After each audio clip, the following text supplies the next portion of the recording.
என்னடா அது Instagram open பண்ணாலே ஹாப்பி உமன்ஸ் டேன்னு உமன்ஸை மட்டும் புகழ்ந்து தள்ளுறாங்களே. இதே மாதிரி மென்ஸ் டேக்கு ஏன் இந்த மாதிரி பசங்களை பற்றி பேச மாட்டாங்க நிறைய பேர் கேட்கலாம்.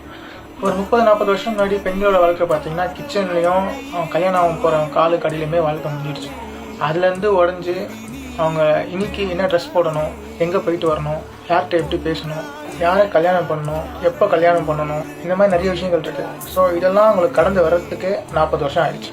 இப்போவும் 100% யாருமே அந்த சுதந்திரத்தை அனுபவிக்கிற மாதிரி தெரியல. ஒரு 60-70% தான் ஃப்ரீடமாக இருக்காங்க. இன்னும் 30-40% பார்த்தீங்கன்னா ஃப்ரீடம் இல்லாமல் தான் இருக்காங்க.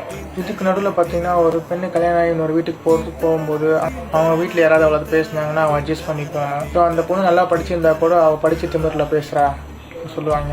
கொஞ்சம் நல்லா சம்பாதிச்சாங்கன்னா அவன் சம்பாதிக்கிற திமிரில் பேசுகிறான்னு சொல்லுவாங்க. ஸோ இதனால தான் இந்த வில்லேஜ்லலாம் பார்த்தீங்கன்னா பெண்கள் அதிகமாக படிக்க விட மாட்டாங்க. ஸோ படித்தா ரொம்ப திமிராக இருப்பான் சொல்லிட்டு சம்பாதிக்க விட மாட்டாங்க.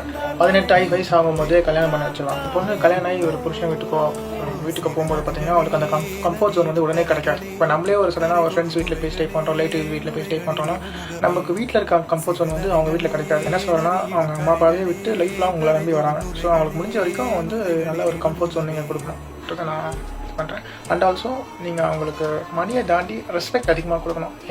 எனக்கு தெரிஞ்சு 98% பொண்ணுங்க எதிர்பார்க்குறது இன்றைக்கி வந்து ரெஸ்பெக்ட் தான். இதை பற்றி நீங்கள் என்ன நினைக்கிறீங்கன்றதை கீழே கமெண்ட்டில் சொல்லுங்கள்.